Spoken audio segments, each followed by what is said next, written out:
Olá, muito bom contar com você aqui novamente para mais uma videoaula no curso EA 072, Inteligência Artificial em Aplicações Industriais, vinculado à graduação em Engenharia de Computação aqui da Unicamp.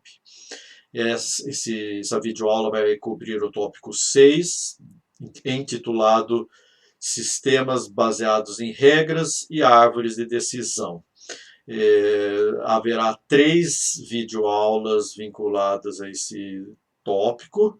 A primeira vai cobrir sistemas baseados em regras, a segunda, árvores de decisão, e a terceira, Random Forest, que é um material que está associado a um segundo PDF que está lá na página do curso, ok?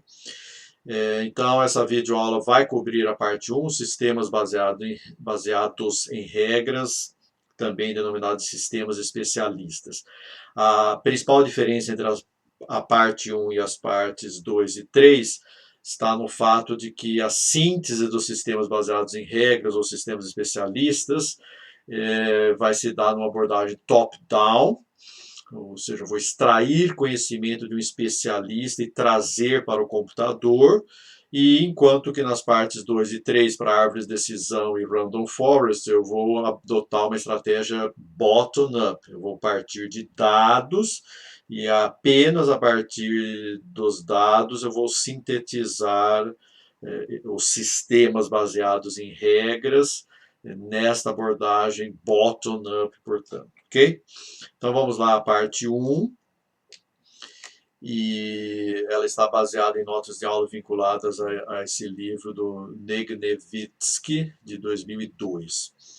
Bom, parte significativa das aplicações de relevância prática em inteligência artificial está baseada nos conceitos de modelos computacionais do conhecimento empregado por um especialista humano. De fato, nos anos 70, a IA foi dominada por contribuições na linha de sistemas especialistas, sistemas baseados em regras, onde as regras eram montadas a partir de entrevistas com especialistas num certo domínio, ok? Bom, esses modelos de sistemas especialistas, todos eles eram baseados em regras em lugar de outras formas de representar o conhecimento, pela proximidade com a linguagem natural que as regras têm, né? Nós já vimos isso em 2 tópicos do curso, no tópico 2, onde falamos de sistemas nebulosos, foi no tópico 3, acredito, né?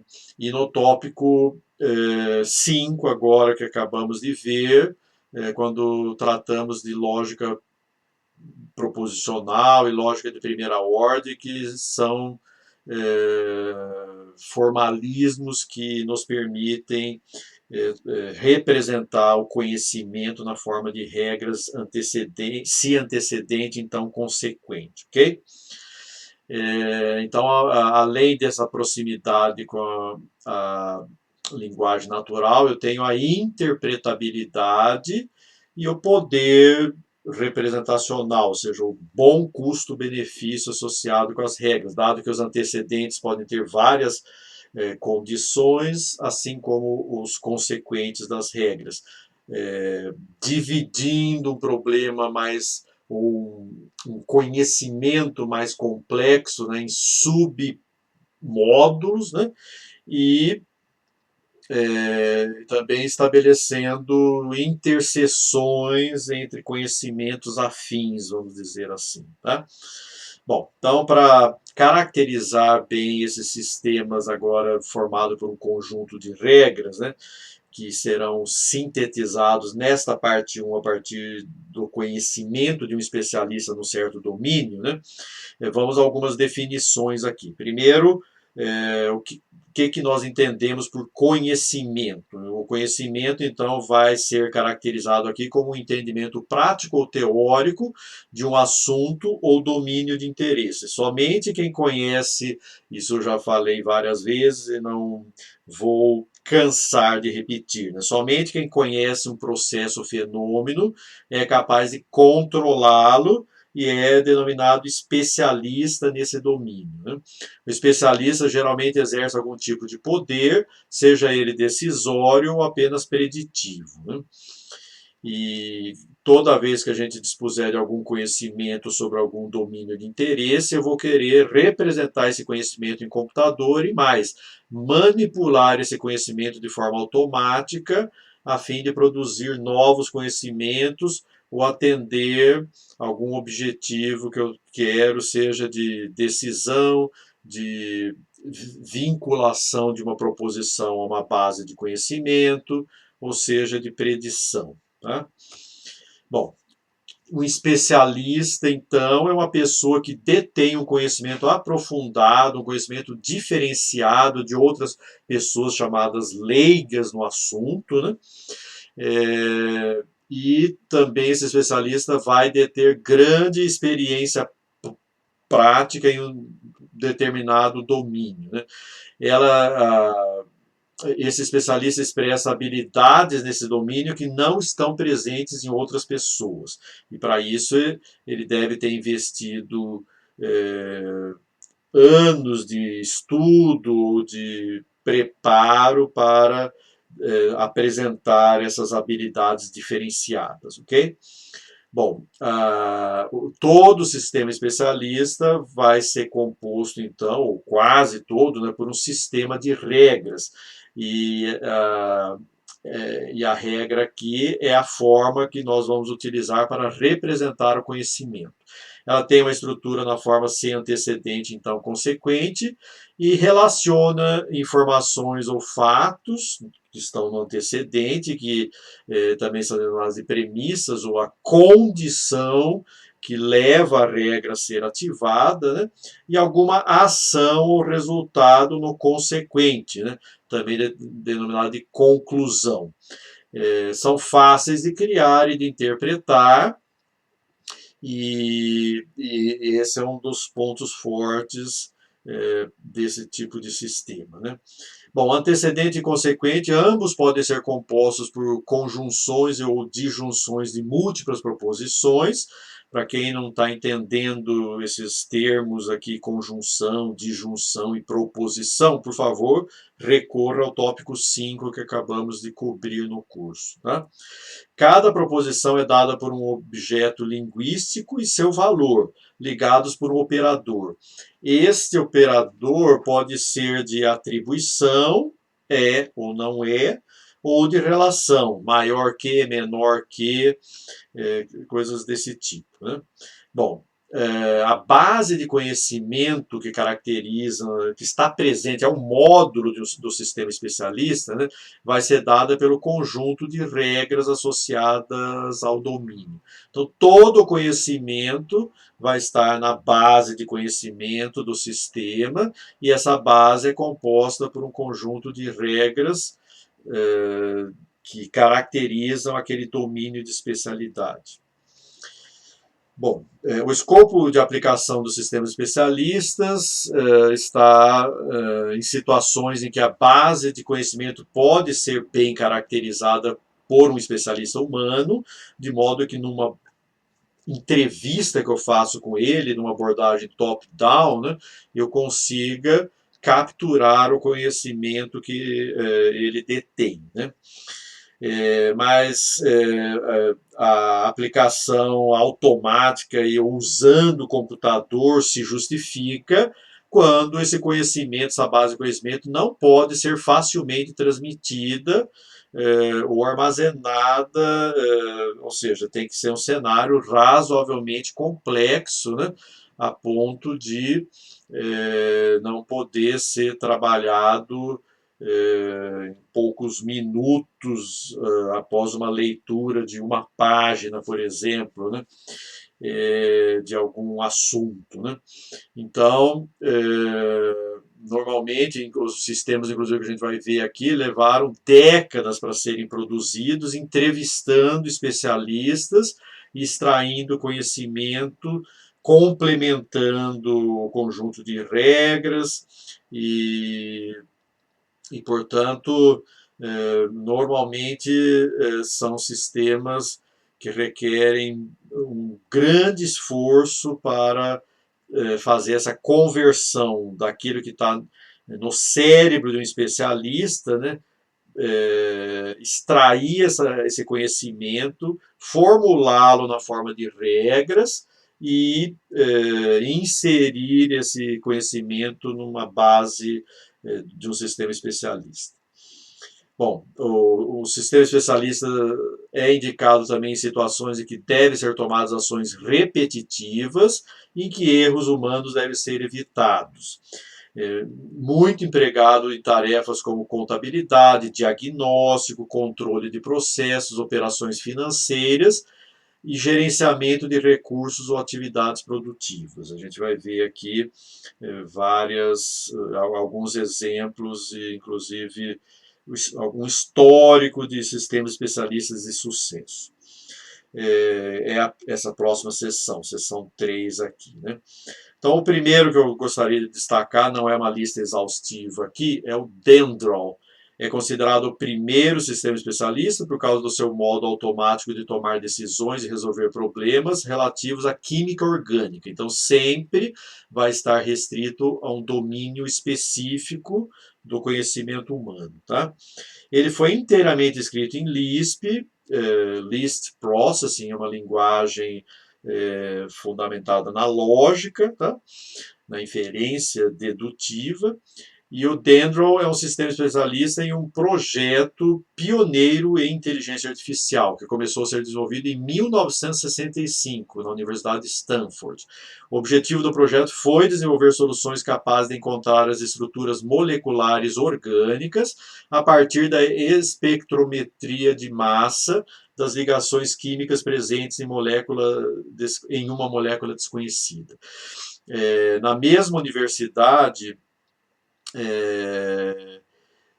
surgiu então o MISIN, que é um outro sistema especialista que eu gostaria de destacar aqui, que enfatiza a utilização de regras de julgamento em que havia elementos de incerteza agora, né, conhecido como fatores de segurança, que lhes eram associados. Foi escrito também em Lisp no início dos anos 70 para identificar bactérias causadoras de infecções graves, tais como bacteriemia e meningite, e para recomendar antibióticos com a dose ajustada para o peso corporal do paciente. O nome do sistema especialista, MISIN, né, derivou dos próprios antibióticos, uma vez que muitos tinham esse sufixo. O sistema MISIN também foi utilizado para o diagnóstico de doenças da coagulação sanguínea, sendo composto por aproximadamente 450 regras, só para dar uma ideia para vocês de dimensão da base de conhecimento. Também gostaria de destacar aqui um terceiro sistema especialista da literatura, o Caduceus, esse para diagnóstico em clínica médica, foi iniciado nos anos 70, mas só foi concluído em meados dos anos 80, portanto levou quase uma década e meia para se construir a base de conhecimento. Né? Foi desenvolvido na Universidade de Pittsburgh, com base em anos de entrevista com o Dr. Jack Myers, um dos principais diagnosticadores na área de clínica médica e professor da Universidade de Pittsburgh. Caduceus era capaz de diagnosticar em torno de 1000 doenças diferentes. Só lembrando aqui que antes que cause algum desconforto, né? Poxa, vamos substituir os médicos, os pacientes vão agora ter um tratamento totalmente condicionado à resposta de um sistema especialista. Né? Então, normalmente, a gente, desde aquela época até hoje, né, os sistemas especialistas são considerados sistemas de apoio à tomada de decisão para um especialista humano. Né? Então, ele fornece um resultado que torna a decisão, ou alimenta e certamente vai polarizar a decisão do especialista humano ou não, dependendo do quão coerente for essa resposta e também a interpretação que vem junto, né, com o resultado fornecido pelo sistema, ok? É um sistema certamente interpretável, a gente vai falar das vantagens e desvantagens dos sistemas especialistas em breve, ok? Bom,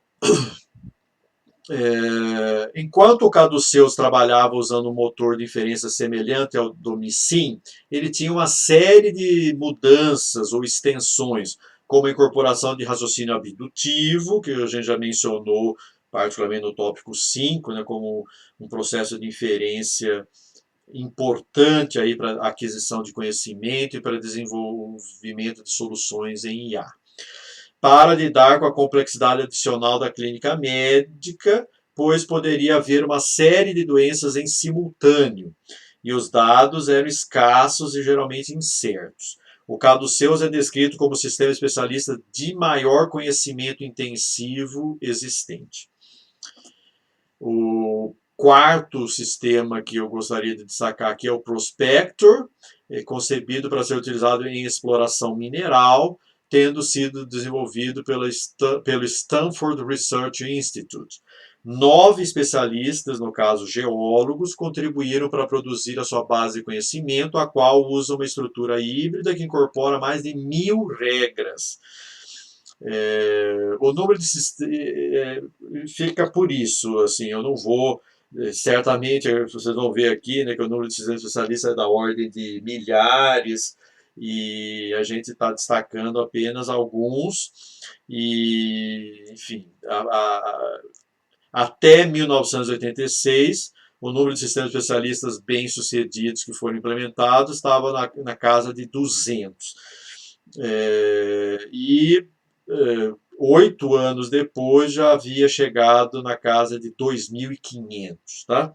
Eu apresento aqui um survey de 1993 com aplicações em engenharia e um outro survey de 2015 voltado para as áreas de medicina, educação, indústria automotiva e agricultura. Tá?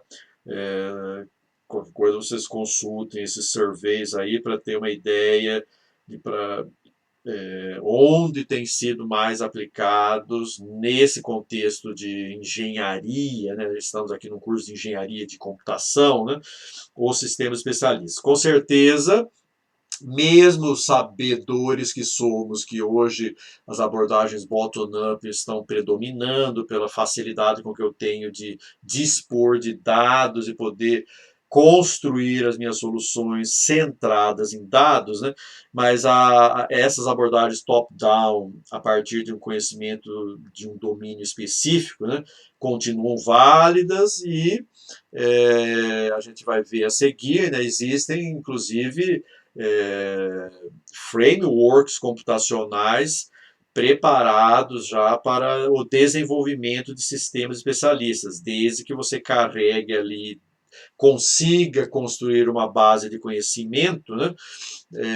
Toda a máquina de inferência e interfaces e outros aspectos do projeto já estão automatizados, já estão prontos, ok?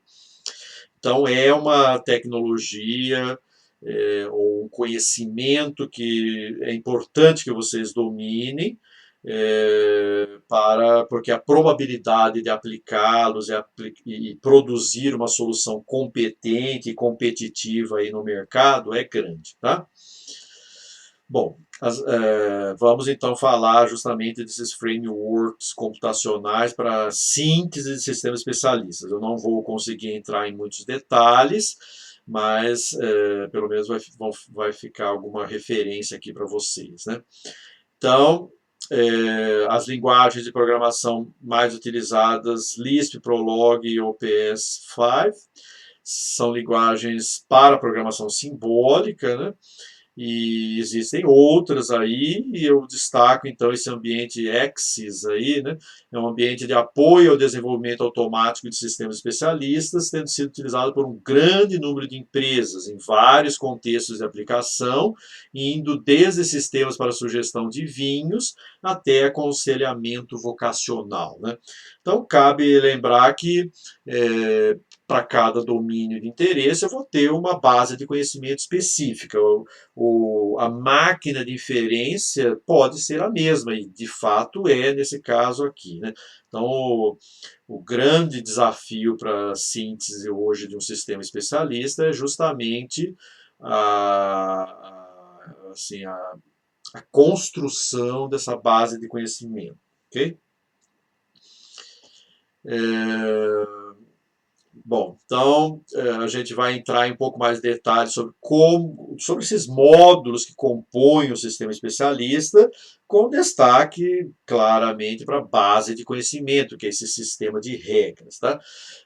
Mas vamos lá. Primeiro, algumas definições relevantes e formais que eu gostaria de destacar aqui, né? Então, nesse livro aqui chamado Expert Systems Principles and Programming, de 2004, né, nós temos uma definição para sistema especialista como um sistema computacional que emula a habilidade de tomada de decisão de um especialista humano num domínio restrito. Então, mais uma vez, essa questão da aplicabilidade estar restrita a um domínio específico é muito importante ter em conta aqui, né? Uma outra definição aqui de Feigenbaum, ganhador do prêmio Turing, né, que para matemática é equivalente ao Oscar, né, e na verdade para computação, né. Na matemática nós temos a medalha Fields, ok? Bom, a definição é a seguinte: um programa, um sistema especialista é um programa de computador inteligente que usa conhecimento e procedimentos de inferência para resolver problemas que são suficientemente difíceis a ponto de requererem uma expertise humana significativa para se chegar à solução, ok? Então, está bem dentro da linha de abordagem que eu iniciei essa videoaula, ok? Também, quando a gente fala de sistema especialista ou expert system, a gente pode falar em knowledge-based system, sistema baseado em conhecimento, né? Então, pode ser utilizado como sinônimo, mas, enfim, não, só estou alertando aqui, caso vocês façam alguma busca, né, que pode ter coisas similares com essas duas denominações aqui. Então vamos lá, os principais agentes que participam da síntese de um sistema especialista, né, o time de desenvolvimento deve ser composto por um gerente de projeto, um especialista no domínio, que possivelmente é a pessoa que vai fornecer o conhecimento, vai ser entrevistado, né? Vai descrever em linguagem natural o conhecimento, né? E temos também um engenheiro de conhecimento para, vamos assim dizer, para estruturar a base de conhecimento, né? Para converter a informação fornecida pelo especialista de modo que o computador possa entender, tá? E o programador ou os programadores, a equipe de programação, né, que vai implementar a conversa entre a base do conhecimento, a máquina de inferência e as interfaces existentes. É claro que também tem o usuário final aí do sistema quando tudo estiver operando direitinho, ok? Então, embora é uma tecnologia já com 40, 50 anos, né, o projeto de um sistema especialista ainda é sofisticado, embora, como já disse, existem frameworks aí de apoio que automatizam muitas etapas, facilitando o projeto, né, mas como hoje, normalmente, a gente tenta automatizar processos bastante complexos, né? Então, a, a equipe de desenvolvimento tem que é uma equipe multidisciplinar e não é uma equipe pequena, não, tá? A não ser em casos muito específicos e projetos, domínios muito restritos, ok? Bom, então os componentes dos sistemas especialistas, como eu já adiantei, né, é a base de conhecimento, aqui eu estou chamando de conjunto de regras, né, e é utilizada pela máquina de inferência para processar os dados da entrada, dado um fato, dado uma pergunta, e o sistema tem que reagir àquela entrada lá do sistema pela interface, né?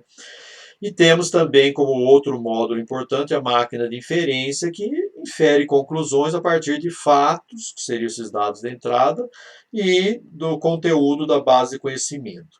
Então, esses componentes formam o sistema de produção, o qual foi proposto por Newell e Simon, da Universidade de Carnegie Mellon, no início dos anos 70. Então, nesse modelo, o conhecimento é separado do seu processamento. É uma estrutura bem clara.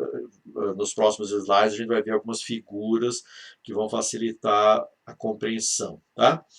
O modelo do sistema de produção é baseado na concepção de que o ser humano resolve problemas pela aplicação de seu conhecimento, expresso aqui na forma de regras, dado um cenário que descreve uma situação ou estado de coisas, expresso na forma de fatos ou informações específicas sobre o problema. Tá? Então, os fatos são comparados com os antecedentes das regras e uma ou mais regras são ativadas. Né? Então, o antecedente das regras é a condição para que a regra ative. E se houver coincidência entre o que está especificado no antecedente de uma certa regra com os fatos na entrada, lá no, como dado de entrada do sistema especialista, né, essa regra vai ser ativada. Podem ter várias regras ativadas, eu vou ter que definir uma política de gerenciamento aí das regras ativas. Né? E as regras que estão ativas vão contribuir com a indicação de ações, que é a informação contida no consequente. Né? Então, o sistema especialista trabalha com condição-ação. As condições vão ativar regras, e eu vou ter que fazer alguma agregação das regras ativadas, ou selecionar uma delas por algum critério, né? De modo a tomar o consequente, ou o agregado dos consequentes, para produzir a decisão ou a conclusão do sistema especialista naquele momento. Então está aqui, né? Existe uma interface com o usuário, existe então a base de conhecimento e a base de fatos ou eventos, né? E a máquina de inferência. Claro que tanto a base de eventos aqui como a base de conhecimento depende da aplicação, né? Mas a máquina de inferência é única e pode servir para todo o domínio que você queira, né? A menos algumas especificidades, por exemplo, domínios que têm mais incertezas, que requerem extensões, tipo para trabalhar não só com dedução, mas com abdução, como a gente já viu alguns exemplos de sistemas especialistas práticos. Né? Claro que eu não estou preocupado apenas com a decisão a ser tomada, mas também com uma explicação de por que o sistema chegou àquela decisão, àquela conclusão, né? Que são os recursos de explicação ou de interpretação do processo de inferência. Tá? E as interfaces com o usuário para deixar tudo isso transparente a ele. Né? Bom, os modelos de inferência, que são a máquina de inferência, né, ela realiza o raciocínio lógico, dedutivo, portanto, de vinculação de proposições, né, e vai permitir que o sistema especialista resolva o problema. Né. Como falei, é o processo de vinculação das regras presentes na base de conhecimento aos fatos contidos na base de dados. Sempre que chega um novo fato, eu vou manipular os fatos existentes e as regras para tentar produzir algum conhecimento novo, alguma inferência que atenda aos objetivos da aplicação. Né? O encadeamento do processo de inferência indica como o sistema especialista aplica as regras para chegar a alguma conclusão. Então, isso depende do domínio, depende dos objetivos. O usuário, inclusive, pode requisitar do sistema especialista uma explicação, por exemplo, acerca de como uma conclusão particular é produzida, qual é a motivação para que uma informação específica seja solicitada deste usuário. Em outras palavras, o sistema especialista deve ser capaz de explicitar o seu processo de inferência e de justificar a sua conclusão, né? Então já vimos essa tendência em aprendizado de máquina também, né? Em toda a inteligência artificial, né? Nas soluções de IA, né? Essa necessidade de explicar como se chegou ao resultado, o que foi relevante na entrada para chegar a um certo comportamento de saída. Bom, o ciclo de inferência é ilustrado nessa figura 3, onde um fato leva à ativação de uma regra que, por sua vez, produz um fato novo. Então, esse ciclo de inferência aqui é um exemplo claro de modus ponens, por exemplo. Tá? Então, eu tinha na base de conhecimento uma regra e tem um fato na base de eventos. Né? A é X. Né? E a regra me diz, se A é X, então B é Y. Logo, eu vou disparar essa regra, vou ativar essa regra, e ela vai me levar a um conhecimento novo, que é B é Y, certo? E esse conhecimento novo vai ser inserido aí como um novo fato, um novo acontecimento, um novo evento, tá? Então, se eu tenho, por exemplo, no caso dessas 3 regras aí, eu posso também, dependendo do comportamento e das interações entre as regras, né, eu posso gerar essa cadeia de inferência que vocês estão vendo aí. Né? A regra 3 me diz que se A, então X, aí a regra 2 me diz que se X, B e E, então Y, e a regra 1 me diz C, Y e D, então Z. Né? Então, as regras criam uma dependência entre elas e eu posso fazer esse encadeamento de ativações de regras para chegar às conclusões necessárias aí de acordo com a demanda da aplicação. Bom, então vamos falar de 2 formas principais de encadeamento, né, ou de cadeia de inferências aí. A primeira vai ser o encadeamento direto, que em inglês recebe a denominação de forward chaining. É o raciocínio guiado por fatos, parte-se dos fatos existentes e se executa apenas a regra mais ativa, o que causa a adição de um fato novo à base de conhecimento. Cada regra só pode ser executada uma vez e o ciclo de inferência termina quando não houver mais regras que podem ser ativadas. Então temos um exemplo aqui, eu tenho na base de eventos aí A, B, C, D, E, tá? E então eu olho para a base de conhecimento, como eu tenho A, por encadeamento direto, eu vou ativar essa regra. Tem uma técnica para definir qual regra vai estar mais ativa, né? A gente já vai falar sobre isso. Mas enfim, então foi priorizada essa terceira regra aqui e ela vai me produzir X.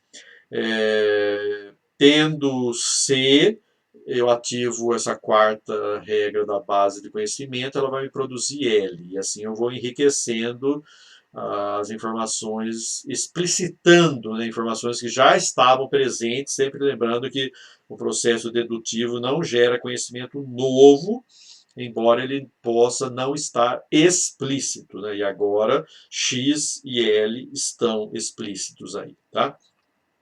E tendo agora X, eu posso também ativar a segunda regra aqui, né? Se X, B e E, então Y, deduzindo Y.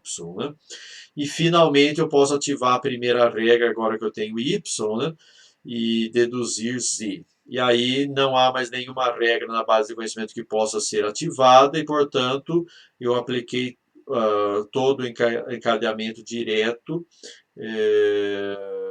para deduzir tudo que poderia ser feito a partir da informação de que se dispõe. Ok?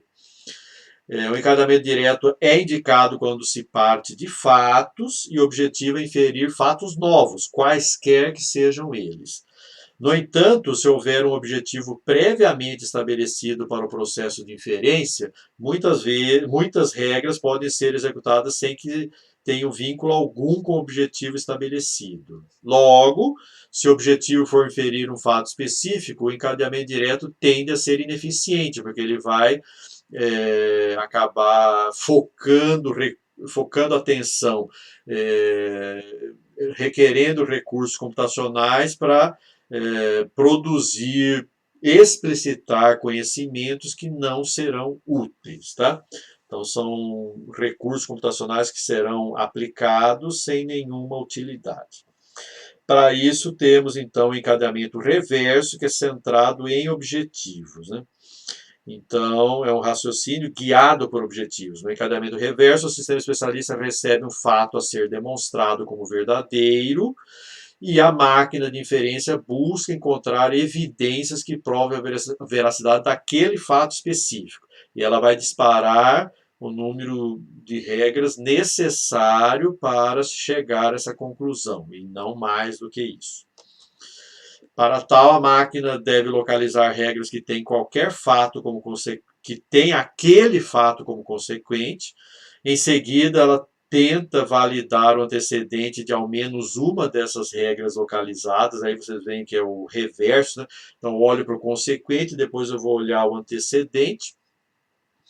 Geralmente há uma forma de ordenar as regras e tratar uma de cada vez. A gente vai falar de algumas técnicas, pelo menos para o encadeamento direto, né? Se não houver fatos na base de dados capazes de validar o antecedente da regra que está sendo tratada, são criados objetivos intermediários, ou seja, os fatos intermediários a serem provados estarão associados ao antecedente dessa regra. Então, eu foquei nesses antecedentes porque eu estava tentando provar o que está no consequente da regra, né? Então, se os antecedentes não estão todos demonstrados, né? Então eu tenho que mudar meu foco para eles, abandonando temporariamente o foco que estava no consequente. Tá? Então é um processo recursivo que se encerra quando não existem mais regras na base de conhecimento que tenham em seu consequente o objetivo intermediário pretendido, o que implica na impossibilidade de comprovar o fato inicial. Ou então, quando todos os objetivos intermediários e também o objetivo inicial foram atendidos, o que implica que o fato inicial foi comprovado. Tá? Então, vamos a um exemplo aqui. O objetivo é provar que Z é verdadeiro. Né? Então, eu vou no encadeamento reverso, né? Eu vou atrás de regras na base de conhecimento que tem Z no consequente. Achei a primeira regra aí, né? E aí eu olho o antecedente da regra, D está aprovado como verdadeiro, mas Y não. Então o Y passa a ser agora o meu objetivo intermediário. Eu deixo de focar em Z temporariamente. Né?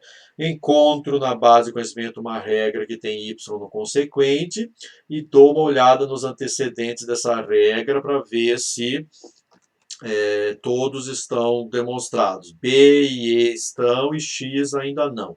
Então, o meu novo foco agora está em X. Localizo uma regra na base de conhecimento que tenha X como consequente, foco no antecedente e agora sim, o A já está demonstrado e, portanto, eu posso provar que X é verdadeiro. O meu subgoal X, o meu objetivo intermediário X já está aprovado. Eu volto a focar em Y. Agora eu posso aplicar a regra aqui e o Y também passa a ser provado como verdadeiro. E eu volto agora ao objetivo inicial e vou para a primeira regra aqui, tendo Y provado como verdadeiro, D já era, o Z é verdadeiro e eu concluo a minha prova por encadeamento reverso ou backward chain, ok? Então vocês percebem que eu poderia ter ativado a quarta regra aqui, né? Isso é feito no encadeamento direto, mas não foi necessário no encadeamento reverso, porque O foco não estava nem no C, nem no L aqui, tá? Bom, certamente existem conflitos na hora que eu estou aplicando essas técnicas de encadeamento, né? E eu vou me restringir aqui ao caso do encadeamento direto, embora o encadeamento reverso não é tão diferente assim. Mas vamos lá. Então, o método para a escolha de qual regra terá o seu consequente executado no encadeamento direto, né? Quando mais de uma regra é ativada em um dado ciclo de inferência, é chamado de resolução de conflito. Dentre os métodos mais empregados, temos ative a regra de maior prioridade, o que implica em definir prioridades relativas entre as regras, ou seja, se eu quero aplicar essa técnica, eu tenho que associar a cada regra que eu crio na base uma prioridade relativa às demais regras, e tenho que gerenciar e atualizar essas prioridades, né? Ative, ou segunda opção, né, segundo método aqui, ative a regra mais específica, supondo que essa regra mais específica carrega mais informação sobre o fato que a levou a disparar do que outras regras menos específicas, né? Terceira opção de método aqui, ative a regra que tem associados a si os fatos mais recentes da base de eventos ali, né? Da base de dados, o que implica em definir um rótulo temporal a cada fato. Então, conforme a técnica, conforme o método, eu preciso monitorar mais alguma informação sobre o sistema especialista, tá? Como falei, também existem métodos de resolução de conflito em encadeamento reverso, e eles podem ser similares até a esses aqui do encadeamento direto, né? Mas por limitação de tempo aqui do curso, né, nós não vamos conseguir abordar nesse tópico, tá? Bom, finalmente vamos falar de vantagens e desvantagens de sistemas especialistas. Algumas delas eu já comentei por cima, né, na introdução. Então, as vantagens são sistemas concebidos para emular a estratégia de tomar decisão de especialistas humanos e, portanto, podem substituí-los. E esses especialistas humanos podem mudar de empresa, podem se aposentar, né? E se eles levarem junto o conhecimento, a empresa perde aquela expertise, né? Então, eu tendo um sistema computacional que emule o comportamento do especialista humano, eu posso, dependendo do nível de eficiência e do quanto se investiu na construção desse sistema, né, eu posso acabar substituindo o especialista humano, né. Bom, também como vantagem, os sistemas especialistas tendem a ser muito precisos em suas conclusões. Claro que depende da aplicação e depende também do grau de conhecimento existente para aquele domínio, né? Tendem a produzir uma conclusão em um tempo reduzido, embora testes exaustivos, no caso de base de conhecimento compostos por muitas regras, possam ser custosos. Então, cuidado quando ele fala de tempo reduzido, operação rápida, né? Porque dependendo da complexidade e o domínio é restrito, mas nos dias de hoje, né, mesmo em domínios restritos, eu posso ter uma quantidade absurda de regras que caracterizam uma base de conhecimento, né? Outra vantagem, os sistemas especialistas apresentam uma alta capacidade de explanação, né, de interpretabilidade do processo de inferência, apresentam uma estrutura uniforme, que cada regra é um pedaço independente do conhecimento disponível. Ao separar o conhecimento do seu processamento, que é a estrutura utilizada, né, desde Newell e Simon, lá no início dos anos 70, né, permitem que o mesmo ambiente de projeto de sistema especialista possa ser empregado em diferentes aplicações, bastando trocar a base de conhecimento e a base de eventos ali, né? Quando empregam regras nebulosas, né, são capazes de realizar um processo de inferência logicamente preciso a partir de um conhecimento inicial impreciso. Então, sim, existem sistemas especialistas que também trabalham com regras fuzzy, né, já vistas aqui no curso. Desvantagens, né? Atuam em um domínio restrito, já avisei desde o primeiro momento, e isso pode tem a ver com as vantagens também, ou seja, a alta performance que eu posso atingir justamente pelo fato de eu estar tratando de um domínio muito específico, permitindo que o número de regras não seja tão grande e, portanto, tudo fica mais fácil na hora de eu projetar, né? O conhecimento especialista pode não ser de fácil acesso, pode ser muito caro, eu posso não ter mesmo, não ter acesso a um especialista no domínio, mesmo que exista, né?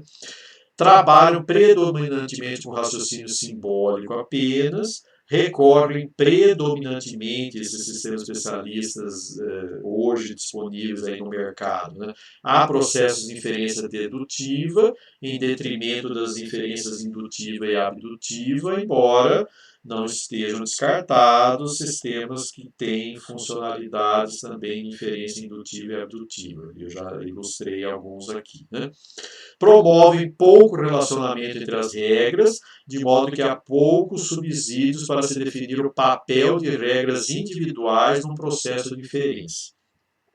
O processo de inferência pode não ser sempre confiável, possivelmente motivado pela dificuldade de lidar com ambiguidades. Veja, as regras têm a vantagem de serem próximas à linguagem humana, mas justamente por trabalhar com algo próximo à linguagem humana, pode carregar ambiguidade inerente à linguagem humana, né?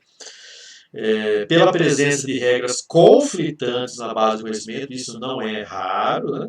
E pela dificuldade de promover atualizações, isso também não é raro e é muito interessante vocês, muito importante, né, que vocês levem em conta o custo de manutenção de um sistema especialista, quando mesmo no domínio restrito, né, se esse domínio sofre atualizações de conhecimento, né, é necessário fazer a manutenção da base de conhecimento do sistema, né? E isso, ou seja, as regras podem ficar ultrapassadas, obsoletas e têm que ser substituídas. E quem que vai fazer isso? Há previsão orçamentária para isso, né? Uma forma de substituir essa atualização numa abordagem top-down poderia ser pelo aprendizado, numa base de conhecimento, né? Mas normalmente a dificuldade de implementar técnicas de aprendizado que tornaria o sistema já híbrido, meio bottom-up aí, tá?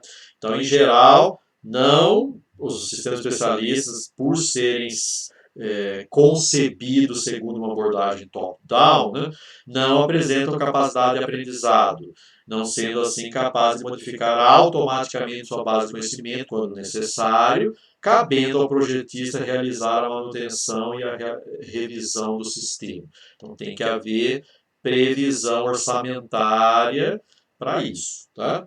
Dentro de uma empresa, principalmente quando o domínio sofre atualizações na base de conhecimento ao longo do tempo, né? Ao lidarem com problemas mais complexos, os quais requerem bases de conhecimento compostas por um grande número de regras, necessariamente, né, é sabido que as regras escalam mal, ou seja, a inserção de regras adicionais num cenário em que o número de regras já é grande, né, tende a produzir efeitos colaterais e conflitos com outras regras já presentes. Ou seja, na hora, dado um conjunto de regras muito grande que eu já tenho, né, se eu percebo que algum comportamento bem específico ali não foi atendido ainda, eu posso inserir uma regra para cuidar disso. Mas ao fazer isso, quanto maior é o sistema, né, maior é a chance daquela regra interferir negativamente em outros comportamentos do sistema. Ou seja, a intenção foi boa de melhorar um certo comportamento específico, mas as regras, ou a única regra que eu introduzir para cuidar daquilo, né, ela pode disparar também em outros contextos, levando a uma queda de desempenho. Então, o custo-benefício pode ser, a relação custo-benefício pode ser negativa, inclusive, né? O sistema pode perder performance mesmo que a intenção seja boa, né? Então eu encerro por aqui essa breve introdução aos sistemas especialistas. Embora a data aí das referências bibliográficas que eu estou apresentando, fora as outras que eu já mostrei ao longo das notas de aula, né?